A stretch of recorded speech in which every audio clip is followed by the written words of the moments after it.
Get to know the most promising artists. Today's OPM in the country's music industry. This is the Wild FM Spotlight. In this episode of Spotlight, we focus on the young and talented artist of the trendy pop song by Kung ano-ano lang kinasabi niyo, makain is goodbye. Pero like hindi ko dyan ninyo alam na hindi manggot kami ganyan. No explain anything ninyo, kaya wag lang good mag-judge. Kasi like hindi ko dyan ninyo alam na hindi manggot kami ganyan. Hindi ko nakasama, pigilan kita sa iyong mata. artist, singer, songwriter. From Davao City, Paul Pablo.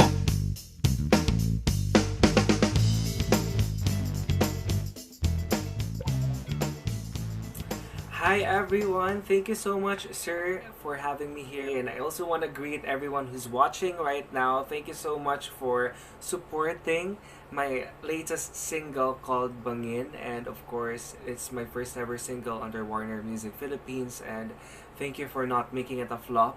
And of course, utang ko sa inyong lahat yung views, lahat ng yun. Thank you so much talaga for supporting and sharing my music. And yes, hi everyone! I am Paul Pablo again, in case hindi nyo ako kilala. Hi! So, yes.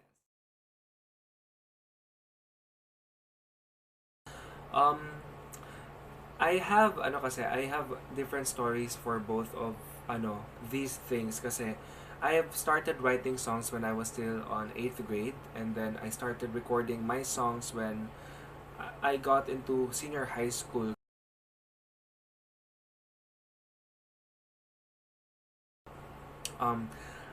My friends are the only people who hear my songs, and my family members too, kasi I don't know, I'm just not that confident when it comes to sharing my song. Pero when I got into senior high school, parang naging makapal yung mukha ko kasi hindi na ako dumaan sa share.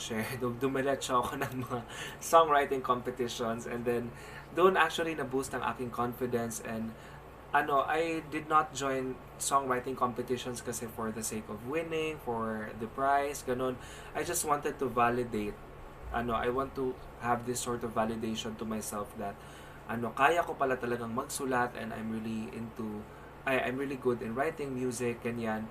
And yun, somehow I realized na it's not really the validation from other people that matters. It's actually the validation that comes from yourself.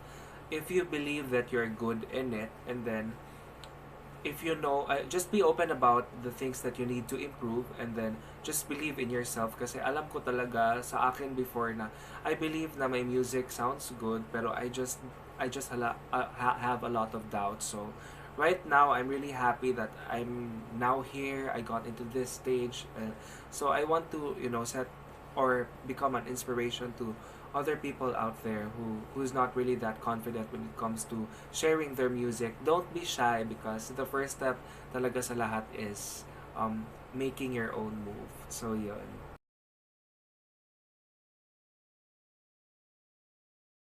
Yung dream ko since when I was a kid, which is to become a famous artist, a known artist, not just a known artist for the sake of being known, but alam mo yun, yung parang makuha mo yung recognition because of your efforts, because you know that you deserve it, because you've been working hard on your music. And another factor is my family. My family has been very supportive sa akin since nag-out ako before. They really did not discriminate me. They did never make me feel na hindi ako welcome as a family member. So, yun, I'm really happy. So, isa sila sa mga factors talaga why I want to pursue music. Not just pursue it, but succeed in this field. I don't know, I'm pressuring myself, pero yun talaga yung main reason ko, because I want to make them proud by doing things na mabuti. And I think that this one, writing music, creating music has never been a bad thing.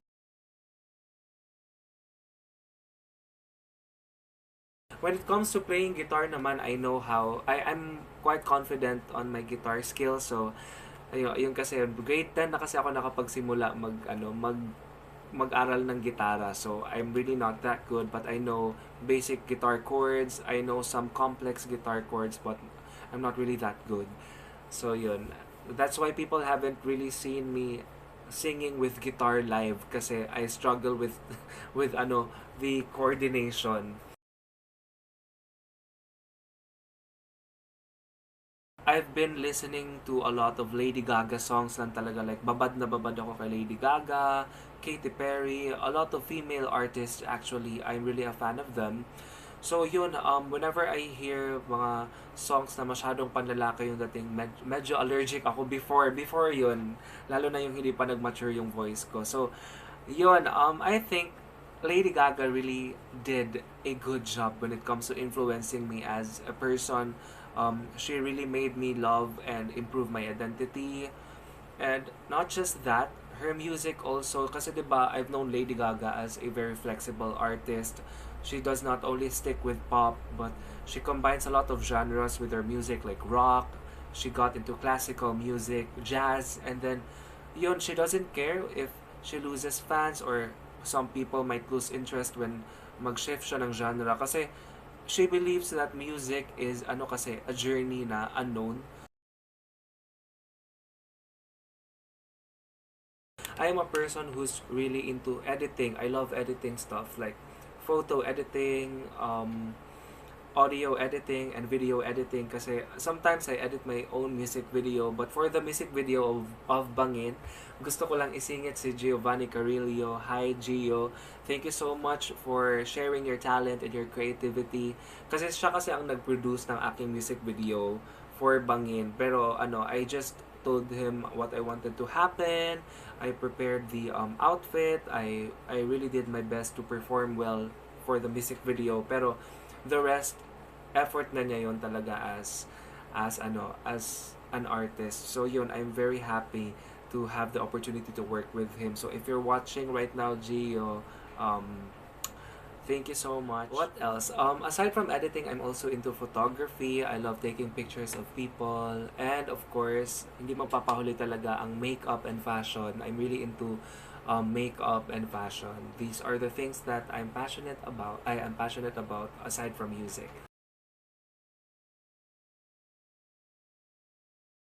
I think that almost over all of our family members are into music. Especially my dad, although he is already gone. I know that kasi he wanted me to learn a lot of standard na mga songs before. He loves to sing even if his voice is really loud. Pero yun, si Papa talaga is music lover, pero he's not that good of a singer pa. Pero my mom is a really good singer, although sometimes she struggles reading English lyrics, pero actually bawing-bawi na siya sa voice. So because of my mom, I wanted to really do good when it comes to singing kasi she's a good teacher, and of course my brother too. Very frank si Kuya when it comes to giving advices, giving his comments sa akin, kaya sanay na rin ako konti sa mga harsh comments because of him.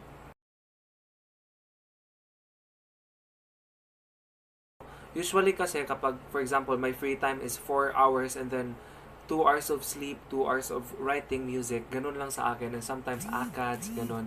I just balance my free time. Pero yun talaga, usually kapag free na ako, kasi 'di ba, since free, you don't have any responsibilities, excluding my responsibilities when it comes to writing music. So that means I just sleep on my free time talaga. I love sleeping.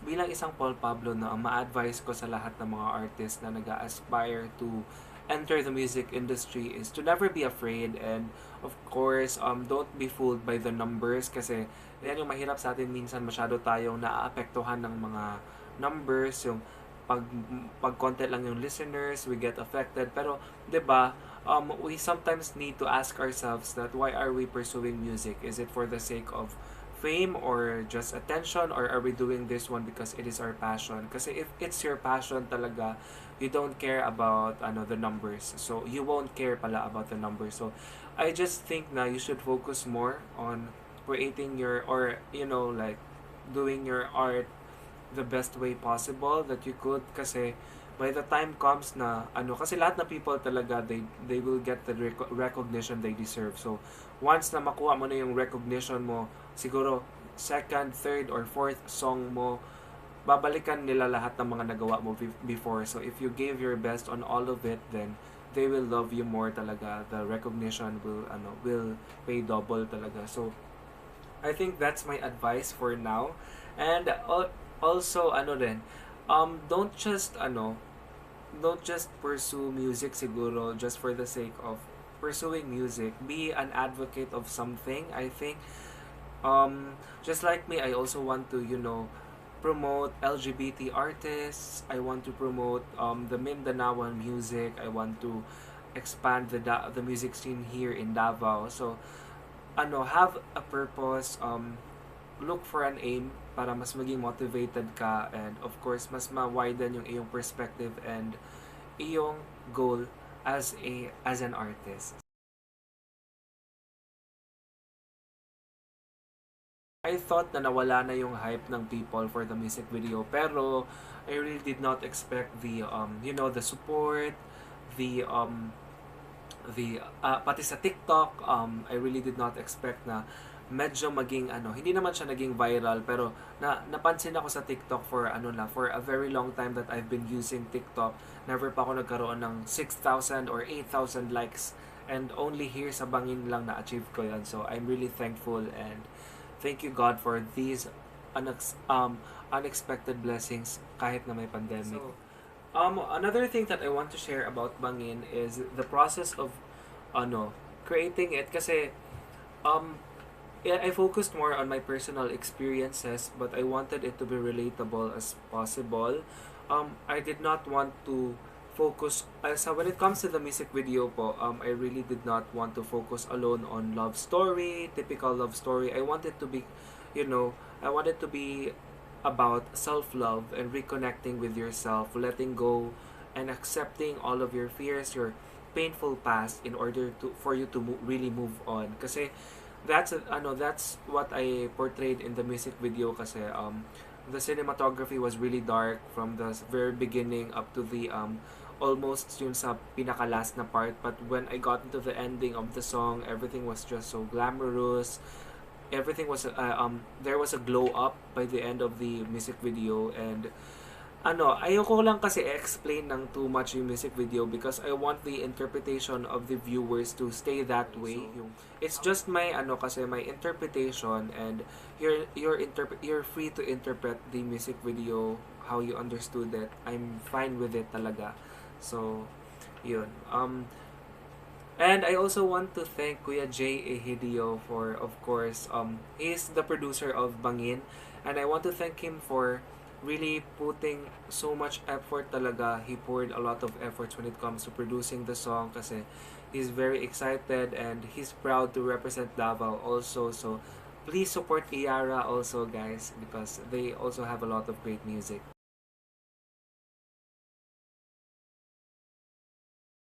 I do think that love really plays a big role in my music, kasi I've been writing a lot of love songs, pero some of it are about painful experiences, some of it are just good vibes, ganun. Pero yun talaga, love really plays a big role in my music, kasi I think that love is a very wide and a very interesting subject to write about. That's why it plays a big role. Yun, pero don't expect me to rin. You can expect more topics naman din sa aking music, not just about love all the time. Pero since I am promoting Hugotronic, my genre, yes, #Hugotronic, it's Hugot electronic na type of music. So that's what I wanted to spread, na sana makilala rin yung Hugotronic. So ay kulang pa ang Bangin, dapat marami pa akong malabas na Hugotronic na songs para talagang makilala yung Hugotronic. And thank you, Sir Alexander Lim, for that very witty na name na iyong naisip. I've never tried writing kasi a song in the Davao Conyo na language na daw siya ngayon, or dialect. Kasi until I wrote Bye, of course. Pero before, I haven't tried it yet. So I got curious, ano kayang kalabasan if magsulat ka ng isang Davao Konyo na song. And then I wanted it to be something na, promotes understanding the people who speaks in Konyo, not just Davao Konyo alone, but Konyo in general. Kasi I don't think that we need to bash them. Kasi this thing, it happens because people are trying to survive, people are trying to communicate well, and it's not really their fault if hindi nila naging mother tongue ang Filipino, if mixed ang kanilang words. So para makasurvive sila, they needed to, speak with the dialect Davao Konyo or Konyo. So instead of bashing them, we need to understand them. We need to support them instead, and normalize it. Kasi yun na talaga yun ngayon eh. Parang, especially if for people na like us, Bisaya people, we're not really that confident with our Tagalog. So instead of speaking in Tagalog, we'd rather speak in English na lang and Bisaya. And some of it are Tagalog, yung alam namin na Tagalog terms. Pero sa akin kasi, mother tongue ko kasi yung Tagalog pala. I'm sorry, hindi pala, nakalimutan ko kasi naging fluent na rin kasi ako sa Bisaya. So, yun, I'm quite confident with my grammar or my Tagalog, yung when I speak in Tagalog. Pero, the way I pronounce Tagalog sometimes talaga, sa sobrang tagal ko na sa Davao, nagiging matigas na rin siya. So yun, no, diba, it's not really an issue. The place where you live in, it affects your a lot about yourself. So why bash, diba? Yun, we need to support them instead. My song Bangin is now available on Apple Music and Spotify, and it is also on YouTube. And the music video of my song Bangin is also out now on YouTube. So if you guys have time, please do watch it, and of course, please do support local artists. So I'm one of these artists, so please support me. And what else? My song is also on TikTok. So if you guys have something in your mind na related sa aking song, yung TikTok content, kasi 'di ba napakalaki ng influence ng TikTok ngayon sa isang song para mas makilala siya. So I hope that that you guys would help me in spreading my song talaga on TikTok. So, and I also have an Instagram and Twitter account, so you could follow me on my Instagram and Twitter account. My username is at It's Paul Pablo, and my TikTok username is at I am Paul Pablo, and I have a Facebook page and YouTube. It's both Paul Pablo. So thank you so much everyone for having me, and I hope you guys would have a great day ahead of you.